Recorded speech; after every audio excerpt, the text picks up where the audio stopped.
கிறிஸ்துவுக்குள் அன்பானவர்களே, இயேசு கிறிஸ்துவின் நாமத்தில் என்னுடைய அன்பின் வணக்கங்கள். கர்த்தர் தாமே இந்த நாளில் நம்மளோடு கூட பேசும்படியாய் ஒவ்வொருவரும் தேவனை நோக்கி பார்க்கலாம். Thank you Lord. கலப்பையில் கை வைத்தேன் நான், காலமெல்லாம் பின்பற்றுவேன். கலப்பையில் கை வைத்தேன் நான், காலமெல்லாம் பின்பற்றுவேன்.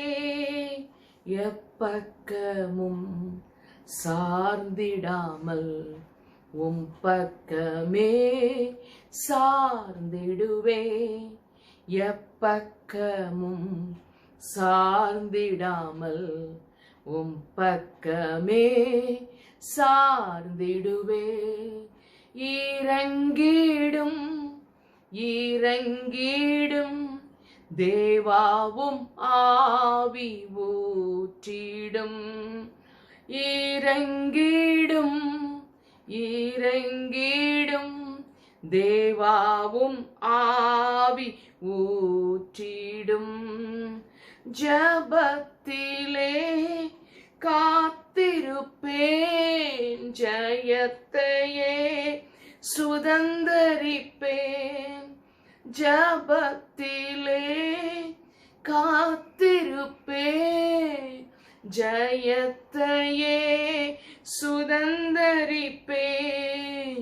உம்முகத்தை நோக்கினதால் என் முகத்தில் செழிப்பாவே. உம்முகத்தை நோக்கினதால் என் முகத்தில் செழிப்பாவே. இறங்கிடும் இறங்கிடும் தேவாவும் ஆவி ஊற்றிடும். கர்த்தரே உம் கையில் களிமண்ணான், நித்தமும் என்னை வனைந்திடும்.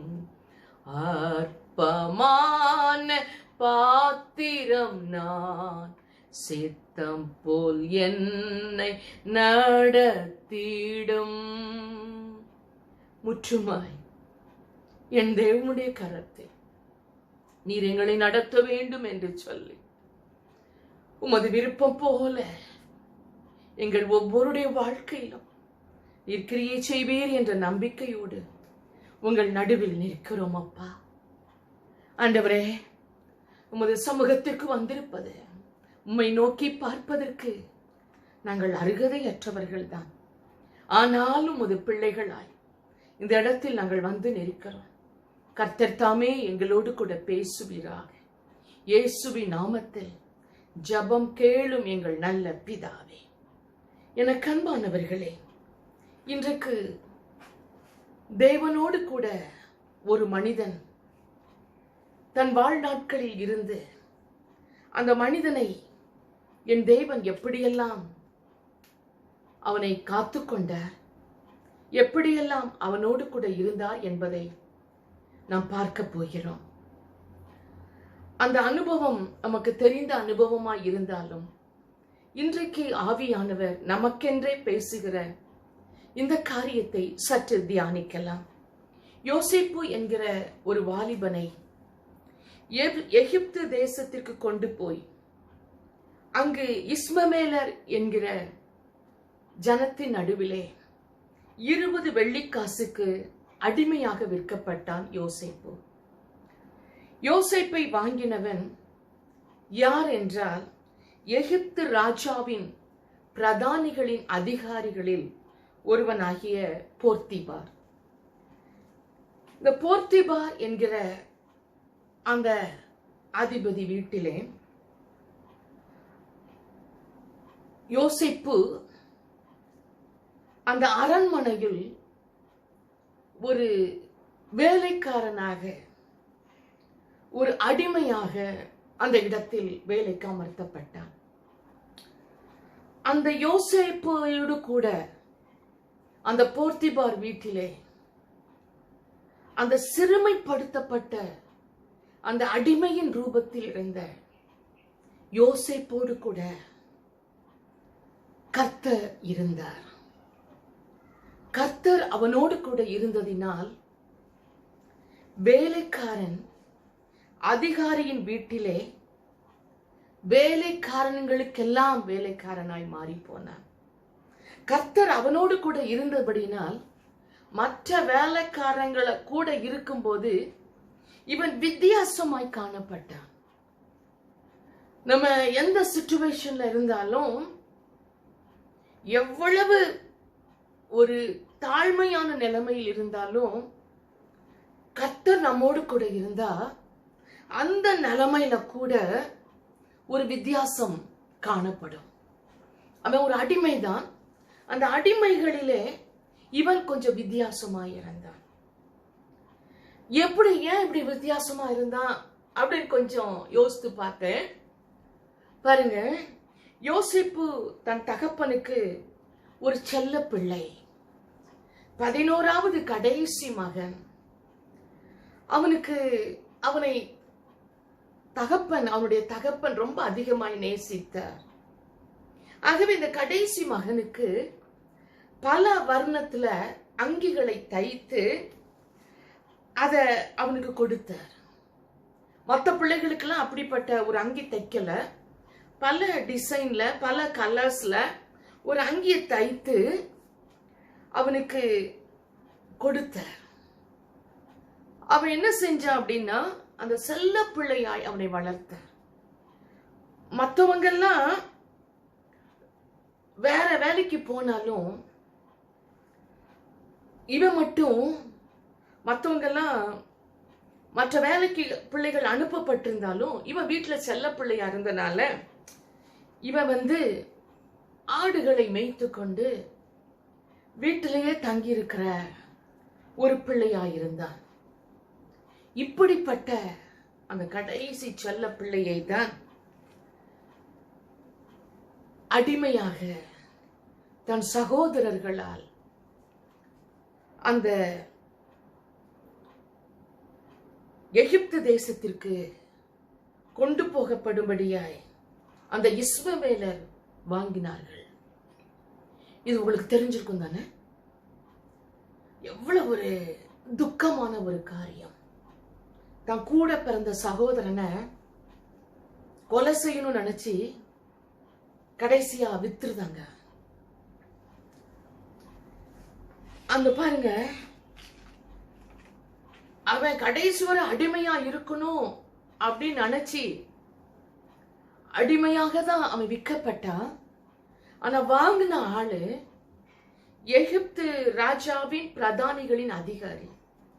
ஆகவே அந்த வீட்டுல போன உடனே கர்த்தர் அவனோடு கூட இருந்தபடியினால் அந்த அடிமையின் விலங்கை முறித்து போட்டார். கர்த்தர் நம்மோடு கூட இருந்தா, நீ அடிமை, நீ தாழ்மை, நீ வெறுமை, நீ கைவிடப்பட்டவன், நீ அனாத அப்படின்னு சொல்ற பாருங்க, இந்த நுகத்தை அவர் முறிப்பார். இந்த தாழ்மையான சிச்சுவேஷன்ல, இந்த சாபமான வாழ முடியாத இந்த சிச்சுவேஷன்ல, மற்றவங்களால கைவிடப்பட்ட இந்த சிச்சுவேஷன்ல கர்த்தர் நம்மோடு கூட இருக்க வேண்டும். நம்மோடு கூட இருக்க வேண்டும். நம்மோடு கூட இருக்க வேண்டும். நல்ல ஆனப்பறவு நம்மோடு கூட இருக்கிறது இல்ல. இந்த நேரத்தில் கர்த்தர் உங்களோடு கூட இருக்க வேண்டும். இந்த கஷ்டப்படுற நேரத்துல கர்த்தர் உங்களோடு கூட இருக்கணும். நான் என்ன சொல்றேன்னா, பாவத்தின் அடிமை தளத்தில் இருந்து ஒரு பாவியான ஒரு பெண்ணை கல்லெறியும்படியாய் கொண்டு வராங்க. அவ பாவம் செஞ்சான்னு சொல்லி அவருடைய வேசித்தனத்துக்காக கல்லெறிறாங்க. ஆண்டவர் சொல்றாரு, உங்கள யாராவது பாவம் இல்லாதவனா இருந்தா கல்லெறியலாம் அப்படிங்கிறார். உடனே எல்லாரும் போயிட்டாங்க. அவளுடைய அந்த அடிமைத்தனம், பாவத்தின் அடிமைத்தனம் அப்பொழுது என் இயேசுவினால் விடுவிக்கப்படுகிறது. அவ வாழ்க்கைக்குள்ள இயேசு வந்துட்டாரு. இயேசு தலையிடுறாரு. இயேசு அந்த இடத்துல வந்து இனி இப்படிப்பட்ட பாவம் செய்யாதன்னு சொல்லி அவளை விடுதலையாக்குகிறார். நான் உங்களுக்கு சொல்றேன், இன்னைக்கு உங்க கட்டிலிருந்து நீங்க விடுதலை ஆவீங்க. உங்க சாபத்திலிருந்து விடுதலை ஆவீங்க. இயேசு உங்க லைஃப்குள்ள வந்த உடனே விடுதலை ஆவீங்க. இனி நீங்க அந்த சந்தையில் விற்கப்படுகிற அடிமையா இருக்க மாட்டீங்க. இனி அந்த போர்த்திபாரின் வீட்டின் அடிமை அவன் கிடையாது. கர்த்தர் அவனோடு கூட இருக்கிறார். மறக்க கூடாது, நம்ம ஏசப்பாவை ஏற்றுக்கொண்ட உடனே ஏசப்பாவின் பிள்ளைகள் ஆயிட்டோம். அதனால இனிமே வேற யாருக்கும் அடிமை கிடையாது. அவனுக்குள்ள ஏசப்பா இருந்தனால, தேவன் இருந்தனால அவன் போர்த்திபாருக்கு அடிமை இல்லை, அவன் தேவனுக்கு அடிமை. நான் சொல்றேன், இனி நீங்க மனுஷனுக்கு அடிமை கிடையாது, பிசாசுக்கு அடிமை கிடையாது, சாபத்துக்கு அடிமை கிடையாது. நீங்கள் தேவனுக்கு தான் அடிமை. நீங்கள் கர்த்தருடைய பிள்ளைகள். தேவன் நம்மை எந்த நிலைமையில வைத்தாலும் சந்தோஷமா ஏற்றுக்கோங்க. பாடா பிரச்சனையா அவருக்காக ஏற்றுக்கோங்க. தனிமையா அவருக்காக ஏற்றுக்கோங்க. கைவிடப்பட்ட நிலைமையா அவருக்காக ஏற்றுக்கொள்ளுங்க. மன நிறைவோடு ஆண்டவரை ஸ்தோத்திரம் பண்ணுங்க. ஏன்னா உங்களுக்குள்ள ஆண்டவர் இருக்கிறார். நீங்க தனியா இல்ல. உங்களை தனிமைப்படுத்திருக்கலாம், உங்களை தனியா கைவிட்டு இருக்கலாம். நீங்க தேவனுடைய பிள்ளை. கர்த்தர் உங்களுக்குள்ள இருக்கிறார். நீங்க, நான் சொல்றேன், தைரியமா சந்தோஷமா இருங்க. நீங்க உங்க கூட அவர் இருக்கிறார். இனிமே நான் சொல்றேன், நீங்க சந்தோஷமாய் மன நிறைவோடு எந்த சிச்சுவேஷனையும் ஏற்றுக்கொள்ளுவேன் அப்படின்னு சொல்லணும். நீங்க என் கூட இருக்கிறனால நான் ஏற்றுக்கொள்றேன்னு சொல்லணும். ஆண்டவர்கிட்ட சொல்லணும், என் கடமையை கரெக்டா நான் உங்களுக்காக செய்வேன் ஆண்டவரே. உங்களால செய்ய முடியுமா முடியாதா? உங்க கடமையை செய்ய முடியுமா முடியாதா? ஏன் இது கூட முடியாதா? கர்த்தரை துதித்து மகிமைப்படுத்த முடியாதா? கர்த்தரை தெய்வமா வணங்க முடியாதா? கர்த்தரை போற்ற முடியாதா? காலமேல எழும்பி முழங்கால நின்று வேதத்தை வாசித்து அவரை துதிக்க முடியாதா? நான் என்ன சொல்றேன்னா, நீங்க பக்குவப்படுத்துவத, நீங்க இதுல ஒழுங்கா மாறிட்டீங்கன்னா, இந்த காரியத்தை செஞ்சிட்டீங்கன்னா, நான் என்ன சொல்றேன்னா, யாரெல்லாம் உங்களை அடிமைப்படுத்தினாங்களோ அவர்களை உங்கள் கரத்தில் ஒப்பு கொடுப்பார். யார் உங்களை மேற்கொண்டாங்களோ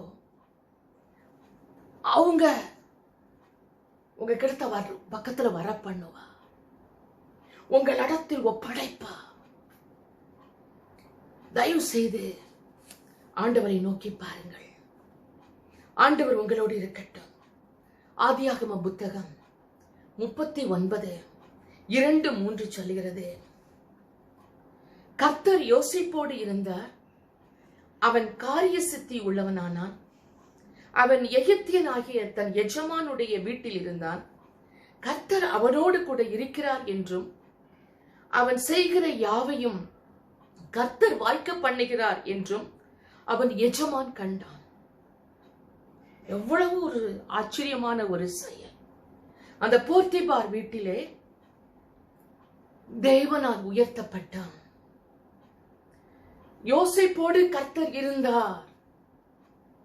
இப்போ நீங்க இருக்கிற இடத்துல கர்த்தர் இருக்கிறார் அப்படின்னு சொல்லி மற்றவங்க பார்க்க முடியாது. இருக்குதா? உங்க லைஃப் எப்படி இருக்குது? நீங்க எப்படி வாழ்றீங்க? நீங்க சின்னது செஞ்சாலும் எது செய்தாலும் அது ஃப்ரூட்ஃபுல்லா இருக்கா? அது கனி உள்ளதா இருக்கா? அது மற்றவங்க பார்த்து எப்படி உன்னால மட்டும் இப்படி செய்ய முடியுதுன்னு சொல்ல முடியுதா? நான் சொல்றேன், கர்த்தர் நம்மளோடு இருந்தால், நீங்க எந்த வீட்டுல இருந்தாலும், எந்த அறைக்குள்ள இருந்தாலும், கர்த்தர் அவர்களோடு இருக்கிறார் என்று சொல்லி, அவர்கள் செய்யறதெல்லாம் ஆசீர்வாதமா மாறுதுன்னு சொல்லி எல்லாரும் பார்க்கிற மாதிரி இருக்கும். இயேசுவின் நாமத்தினாலே இதை கேட்கிற உங்க வாழ்க்கையிலே இன்றைக்கு அப்படி ஆவதாக. கர்த்தர் உங்களோடு கூட இருப்பாராக. அவரை உங்களோடு கூட வைத்துக் கொள்வீர்களாக. அவரை விட்டு விலகாதிருப்பீர்களாக. அவரை கூப்பிடுவீர்களாக. இஸ்ரவேலன் ஜனமே என்றும் இடறிட வேண்டாம். யெகோவா உன் தெய்வமானார், ஏதும் பயம் வேண்டாம். இஸ்ரவேலன் ஜனமே என்றும் இடறிட வேண்டாம். யெகோவா உன் தெய்வமானார், ஏதும் பயம் வேண்டாம். ஓங்கும் புயமும் பலத்த கரமும் உன் பக்கமே உண்டு. தாங்கும் கிருபை தயவு இரக்கம் தாராளமாய் உண்டு. இஸ்ரவேலன் ஜனமே என்றும் இடறிட வேண்டாம். யெகோவா உன் தெய்வமானார், ஏதும் பயம் வேண்டாம்.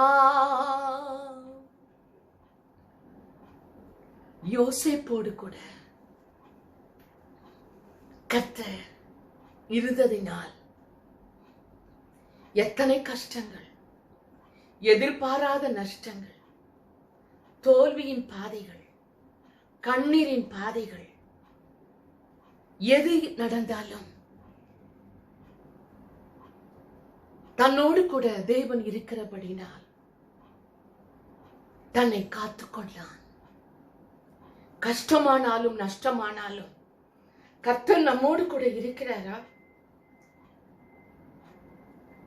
வசனம் சொல்கிறது, யோசேப்போடு கூட தேவன் இருந்தார். ஏன் இருந்தார்? ஏன் யோசேப்போடு இருந்தார்? எகிப்திலே உள்ள பணக்காரன் அல்லது வியாபாரி அல்லது ஒரு விவசாயம் செய்கிற ஒருவன் வாங்கியிருந்தால் அவன் அந்த இடத்துல போய் ரொம்ப கஷ்டப்பட்டிருப்பார்கள்,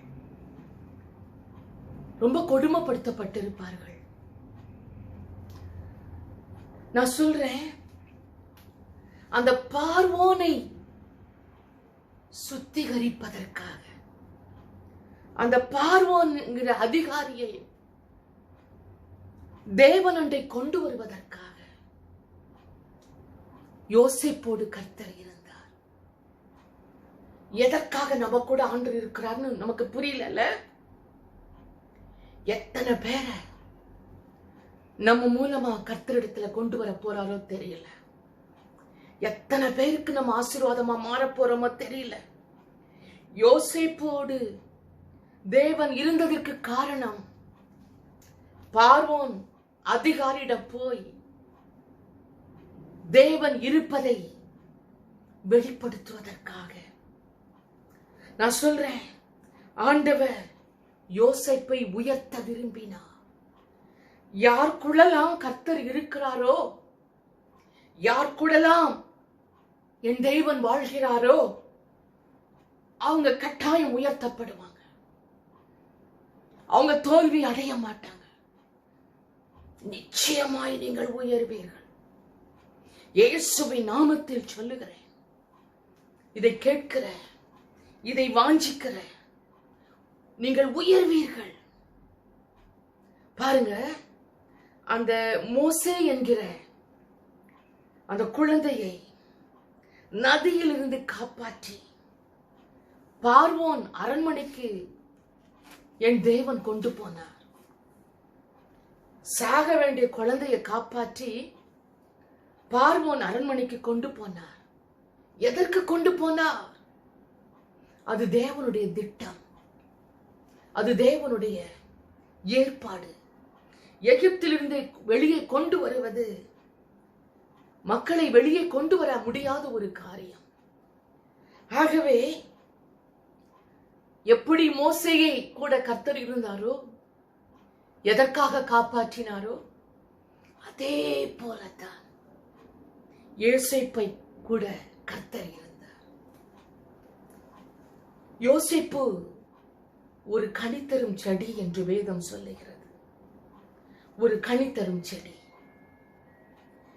இந்த செடி எந்த தோட்டத்தில் நாட்டப்படும் போது அந்த செடி அந்த இடத்திலே பூ பூத்து குலுங்கும். இந்த யோசேப்பு எந்த இடத்தில் இருந்தாலும் அங்கு ஆசீர்வாதம் தான். அந்த கனி தரும் செடியாகிய யோசேப்பு எந்த செடிகளின் நடுவிலே, தோட்டத்தின் நடுவிலே நாட்டப்பட்டாலும் அங்கு நல்ல கனிகளை கொடுக்கக்கூடிய ஒரு கனி தரக்கூடிய ஒரு மரம்தான். ஆகவே பார்வோன் அதிகாரி வீட்டுக்கு போன போது தேவன் அவன் கூடவே இருந்து அந்த இடத்தில் அவனை உயர்த்துவதற்காக அவனோடு கூடவே இருந்தார்.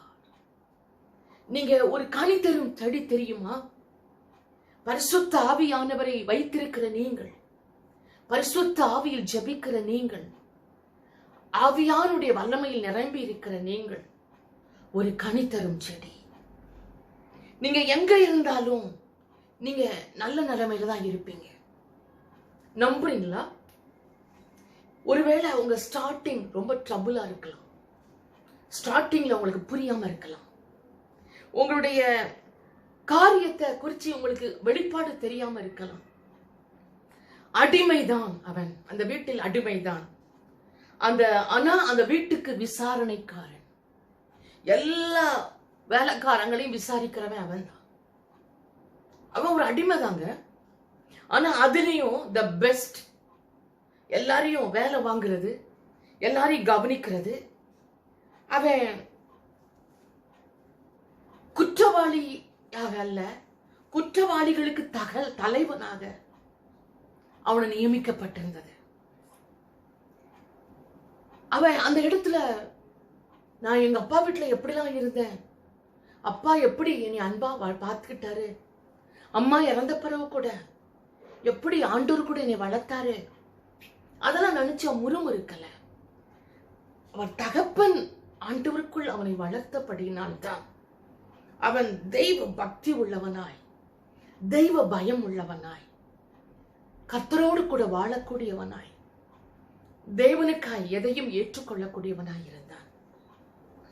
நான் சொல்றேன், தெய்வ கரம் நம்ம மேல இருக்கணும். எப்போ இருக்கும் தெரியுமா? அவருக்காக கீழ்ப்படிந்து இருக்கும் போது. எந்த சிச்சுவேஷன்லயும் உங்களுக்காக இருப்பாப்பா. நான் சொல்றேன், நம்மள அவர் ஒருத்தர் தாங்க ஆசீர்வதிக்க முடியும். நீங்க யார்கிட்ட போய் நீங்க கெஞ்சினாலும், யார்கிட்ட போய் நீங்க அவர் பாதத்தோடு விழுந்தாலும் யாரும் உங்களை காப்பாற்ற மாட்டாங்க. நான் சொல்றேன், உங்களுக்குள்ள இருக்கிற தேவனோடு கூட இடைப்படுங்கள், பேசுங்கள். உங்களுக்காக நான் எதையும் செய்ய ரெடின்னு சொல்லுங்க. சுத்தமா வாழ ஒப்பு கொடுங்க. முறுமறுக்காதீங்க. நீங்க பூத்து குலுங்குற நாள் வருகிறது. நீங்கள் கனி கொடுக்கிற நாள் வருகிறது. யோசேப்பு ஒரு காரிய சித்தி உள்ளவன். He is a successful man. அவன் செய்யறதெல்லாம் அப்படியே நடக்கும். அவன் செய்யறதெல்லாம் அப்படியே 100% அப்படியே நடக்கும். ஆதியாகமம் 39:3 கர்த்தர் அவனோடு கூட இருக்கிறார் என்றும் அவன் செய்கிற யாவையும் கர்த்தர் வாய்க்க பண்ணுகிறார் என்றும் அவன் எஜமான் கண்டு யோசேப்பை தேவன் உயர்த்துவதற்காக நீங்க செய்யறதெல்லாம் இனிமே பர்த்திரியமா இருக்கக்கூடாது. கர்த்தர் இல்லாம எதுவும் செய்யக்கூடாது. தெய்வ பிரசனம் இல்லாம அவர் சொல்லாம எதுலையும் தலையிடக்கூடாது. நீங்களா முடிவெடுக்க கூடாது. நீங்களா கண்டதை யோசிக்க கூடாது. நான் சொல்றேன், அந்த போர்த்திபார் வீட்டுல நிறைய வேலைக்காரர்கள் இருந்தாங்க. ஆனா நிறைய அந்த அடிமைகள் மத்தியில இருந்தாலும் எல்லாரிலும் இவன் உண்மை உள்ளவனா இருந்தான். பூரண ஆசீர்வாதம் இவன் மேல பொழிய ஆரம்பித்தது. இன்றைக்கு எனக்கு அன்பானவர்களே, மனுஷனுக்காக வாழாதீங்க, தேவனுக்காக உண்மையா இருங்க. இயேசுவின் நாமத்தினாலே நான் சொல்லுகிறேன், தேவனுக்காய் உண்மையா இருங்க. யோசேப்பு சாப்பிடும் போதும், வேலை செய்யும் போதும், வேலையை ஆரம்பிக்கும் போதும் யெகோவா தேவனை நோக்கி ஜெபித்து தன் வேலையை ஆரம்பித்தான். எதை செய்தாலும் தேவனுக்காய் செய்தான்.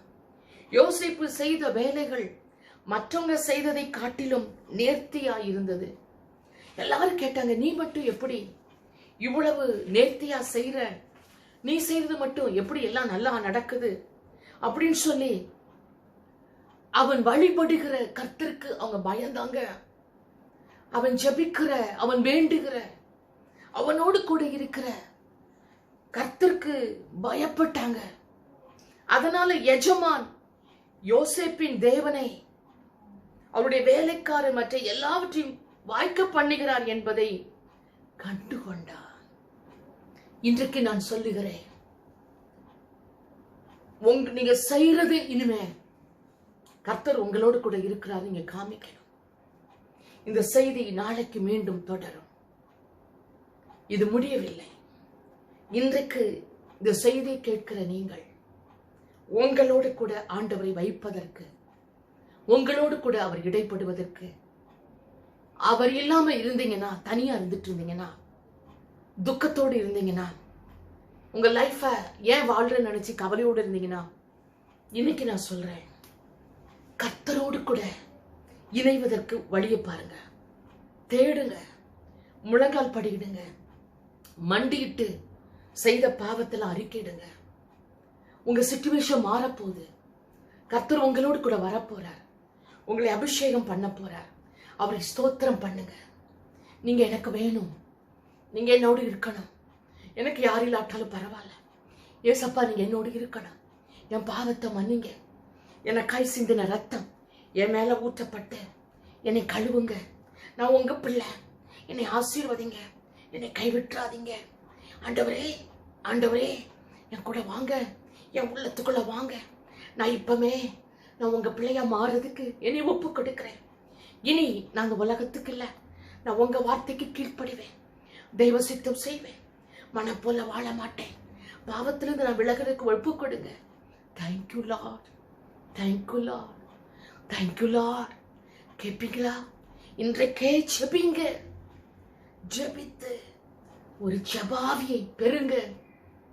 கர்த்தர் உங்கள் மேல் அன்பா இருக்கிறார். கூப்பிடுகிற உங்கள் ஜபத்திற்கு பதில் கொடுப்பார். கேளுங்கள், பெற்றுக்கொள்வீர்கள். அவர் வேணும், அவர் வேணும், என் தேவன் வேணும், என் தேவன் எனக்கு வேணும், பரிசுத்த ஆவியானவர் எனக்கு வேணும். என் தேவன் இல்லாம நான் வாழ மாட்டேன். ஹல்லேலூயா. என் தேவனுடைய வல்லமை, என் தேவனுடைய அபிஷேகம் உங்கள் மேல் இறங்கிக் கொண்டிருக்கிறது. கண்களை மூடி அப்படியே ஜெபிக்கலாம். Thank you Jesus. Oh hallelujah. Oh rabala shaba duraba rimala kaba duraba. இப்பொழுதே முது பிள்ளைகள் நடுவில் ஒரு அபிஷேகம் இறங்குவதாக, குறைகள் எல்லாம் எடுக்கப்படுவதாக, பாவங்கள் விலகுவதாக, பயம் விலகுவதாக, இருள் விலகுவதாக. இயேசுவே, பிள்ளைகள் ரட்சிப்பை அடைவார்களாக, இந்த குடும்பம் ரட்சிப்படைவதாக, பலவீனமான பாத்திரங்களுக்கு என் தேவனுடைய பலன் இறங்குவதாக, இயேசுவின் நாமத்தினாலே இறங்குவதாக. இப்பொழுது இப்பொழுது அந்த வல்லமையின் ஆவியானவர் கரத்தில் ஒவ்வொருவரையும் ஒப்புக் கொடுக்கிறேன். நீ ஜபத்தை கேட்டு இவர்களை ஆசீர்வதியும். இயேசுவின் வல்லமையின் கரத்திற்கு கொடுக்கிறேன். நீரே மகிமைப்படும். இயேசுவின் நாமத்தில் ஜெபிக்கிறேன் எங்கள் நல்ல பிதாவே. ஆமென், ஆமென். God bless you. கர்த்தர் உங்களை ஆசீர்வதிப்பாராக. ஆமென்.